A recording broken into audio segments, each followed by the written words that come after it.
As notícias falsas são propagadas bem antes da internet, jornais e até mesmo da sociedade e vida como conhecemos hoje.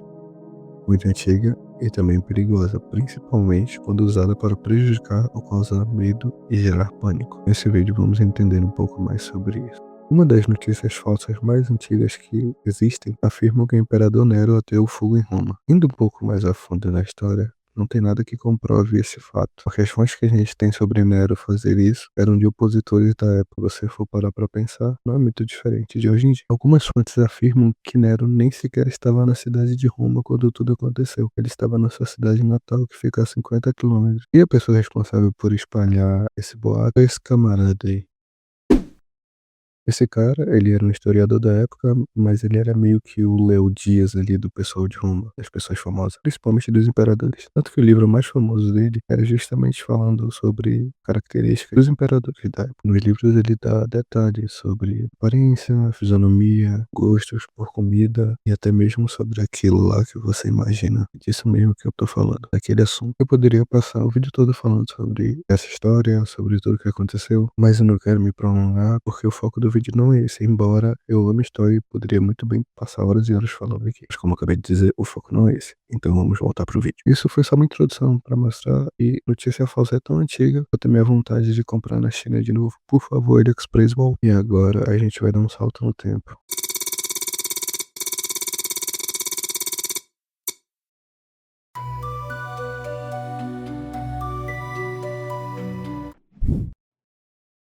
Surgiu nos Estados Unidos no final do século XX, especificamente ali no período entre 1890 e 1891. E essa expressão, ela começou a aparecer para descrever o fenômeno do jornalismo sensacionalista, conhecido como Yellow Journalism. E começou a ser usado com frequência nos jornais americanos para denunciar informações que eram falsas e que eram publicadas deliberadamente para enganar o público ou atacar os rivais. Você vê um pouco disso aqui e ali, né? Mas enfim, voltando. O termo fake news passou a ser uma expressão histórica, com a palavra que teve um boom em 2016, devido a dois eventos principais. A eleição nos Estados Unidos com Donald Trump, inicialmente foi usada por jornalistas para descrever coisas satíricas dele, disseminando informação falsa sobre as eleições, e o que aconteceu logo em seguida.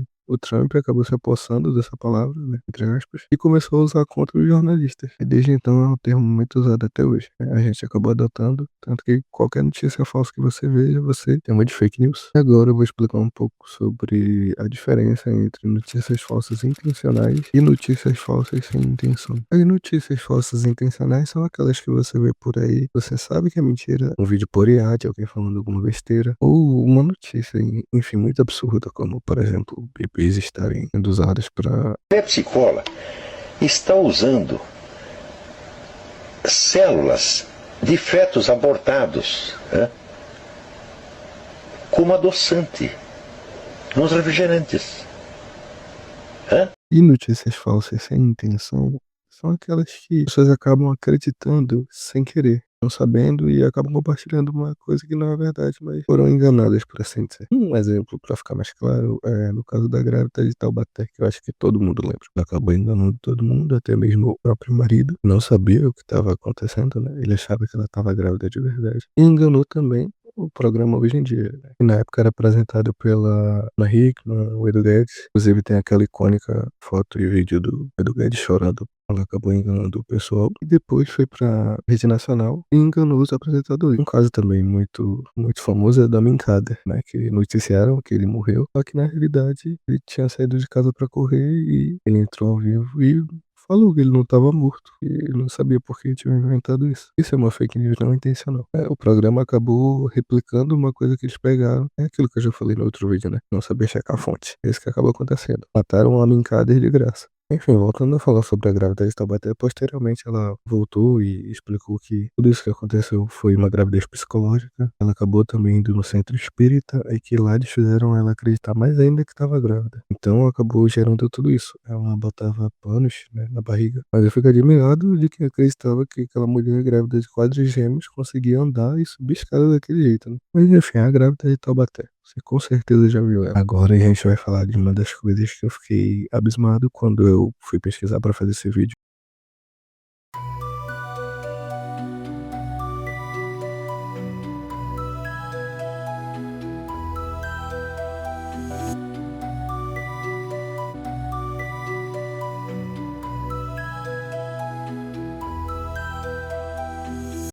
jornalista Jéssica Aro, provavelmente está errada a pronúncia, ela estava cobrindo a anexação da Crimeia pela Rússia em 2014. Ela acabou se deparando com algo totalmente desconhecido até então. Era uma fábrica com funcionários pagos pelo regime do Putin para criar falsos perfis na internet e usá-los a favor do governo russo. Eu não tô zoando, isso é verdade. Tem vídeo dessa própria jornalista falando sobre isso e é um bagulho muito absurdo. Era um lugar que ficava localizado em São Petersburgo, era uma empresa estruturada que tinha funcionários, tinha horário de entrada, horário de saída, tinha salário. Tudo isso para criar perfis falsos nas redes sociais e propagarem notícias falsas.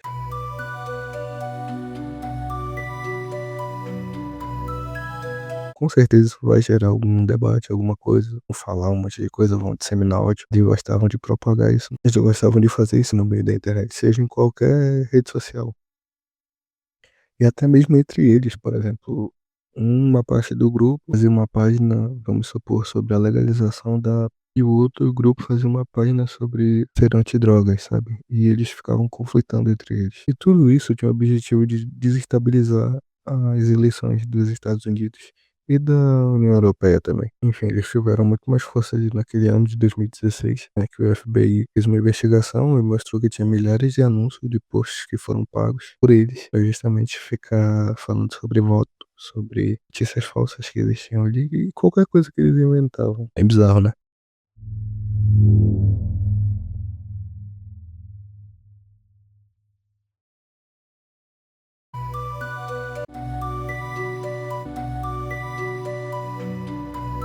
Lá em 2020, durante o auge da pandemia, o pastor daquela igreja que tem mais mãos segurando o mundo, eu acho que você pode entender o que eu tô dizendo, tem o poder de Deus. Ele começou a anunciar nos vídeos, né, na TV, um feijão, uma semente de feijão que poderia curar a doença, né, que estava acontecendo na época. Vai semear essa semente, ela vai nascer e na planta que nascer vai estar escrito ser uma bênção.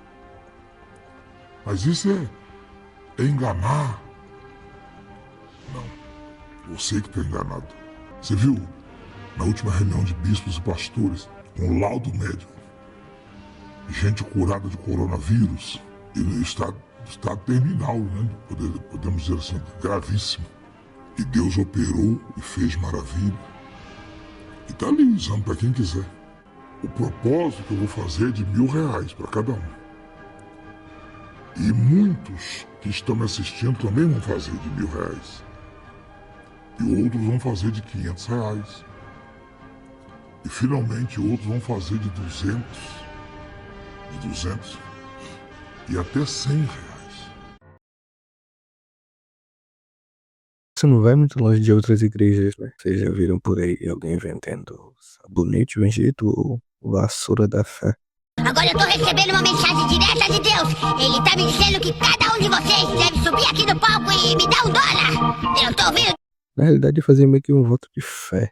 O propósito ali poderia chegar até R$1.000, mais ou menos. Comercializando a fé, o que será que o Mano GG teria a dizer sobre isso? E aí, né, pra comprovar que ele curava mesmo, ele usava uns exames de um tal fiel dele, que após comer o feijão, acabou se curando. Aquele velho papo de usar a fé e o emocional da pessoa pra convencer ela a comprar ou, enfim, doar dinheiro, é o papo que vocês já estão acostumados a ver. Dessa vez ele não ficou impune. O Ministério Público Federal entrou com ações contra ele, exigindo que ele retirasse os vídeos do ar e fosse paga uma indenização por danos sociais. E aí o Ministério da Saúde foi obrigado a colocar uma nota lá de aviso no site deles ou conseguir avisar todo mundo que na realidade aquilo era uma fake news, que aquilo não curava de jeito nenhum. E meu Deus, olha o tanto de desinformação que a galera acredita, sabe? Pro Ministério da Saúde ter que avisar que o feijão não cura Covid. Como assim? Em que mundo você vive, mano? Papo de chapéu de alumínio total, meu Deus. E agora a gente vai falar da minha fake news favorita. Não tem como. Essa daqui quase perde pra... Pepsi Cola está usando células de fetos abortados, né, como adoçante nos refrigerantes. Vamos lá, o que aconteceu? Começou, surgiu uma notícia falsa de que o Partido dos Trabalhadores estava distribuindo nas creches uma mamadeira que tinha o formato do bico parecido com uma. É isso mesmo que você está pensando. O objetivo disso seria para combater a homofobia através de uma suposta ideologia de gênero. Meu Deus do céu, essa galera aí. E aí, o principal meio para se propagar isso foi o WhatsApp.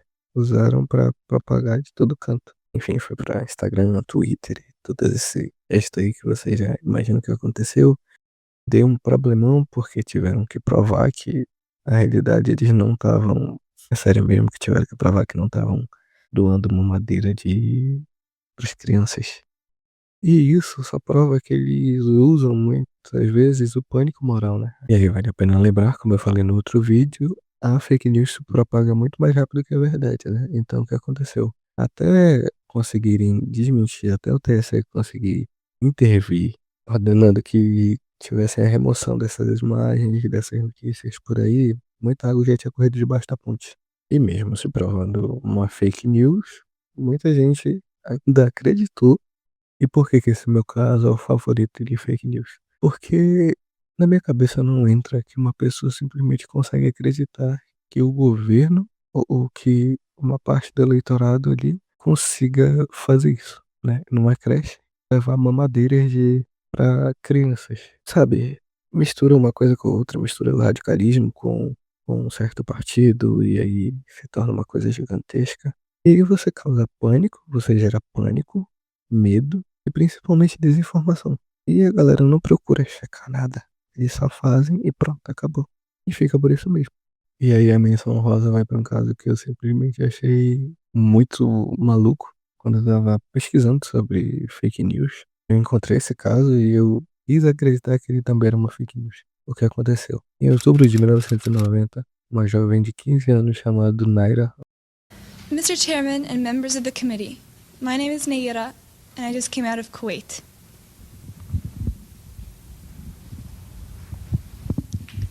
Em um depoimento chocante e emocionante perante o Congresso dos Estados Unidos. Chorando muito, ela disse que durante a invasão do Kuwait pelo Iraque, ela viu soldados iraquianos entrarem em um hospital, retirarem mais de 300 bebês de incubadores e deixarem as crianças morrerem no chão frio. E como era de se esperar, o público ficou horrorizado. E a resistência dos americanos a entrar na guerra meio que desapareceu. Na época, o presidente, o George Bush, citou a história dos incubadores em pelo menos uns 10 discursos para justificar a intervenção militar. Um pouco depois disso, houve início à Guerra do Golfo, chamada de Operação Tempestade no Deserto. E agora, né, se você tá aqui, obviamente isso tudo foi uma fake news, então a gente vai contar o que realmente aconteceu.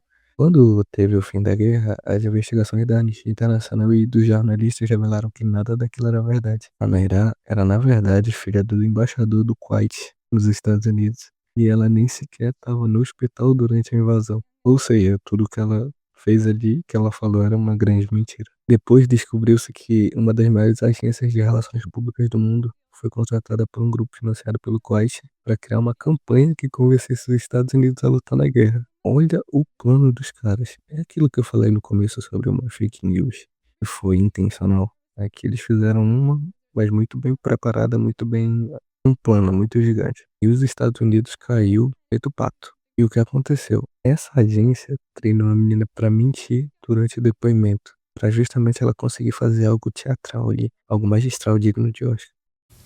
While I was there, I saw the Iraqi soldiers come into the hospital with guns. They took the babies out of the incubators. Took the incubators and left the children to die on the cold floor. It was horrifying. I could not help but think of my nephew, who, if born premature, might have died that day as well. After I left the hospital, some of my friends and I distributed flyers condemning the Iraqi invasion. Enfim, coisa de filme realmente, né? Bizarro pensar que isso possa ter acontecido. Mas a intenção é só uma: mexer com o nosso emocional e principalmente propagar fake news. Então, da próxima vez que você receber uma mensagem dizendo que um feijão cura ou que estão distribuindo kit gay nas escolas, é melhor verificar direito o que tá acontecendo, porque talvez você esteja caindo em uma fake news também. Mas é isso, se você chegou até aqui, uma ajuda aí, uma força, compartilha esse vídeo. Obrigado. Esse vídeo eu fiz mais pra mostrar algumas fake news que estão acontecendo, não quis me aprofundar tanto nesses casos, mas eu até posso fazer um vídeo isolado sobre cada caso, trazendo muito mais informação, muito mais coisas. E é isso, galera. Valeu por assistir, muito obrigado e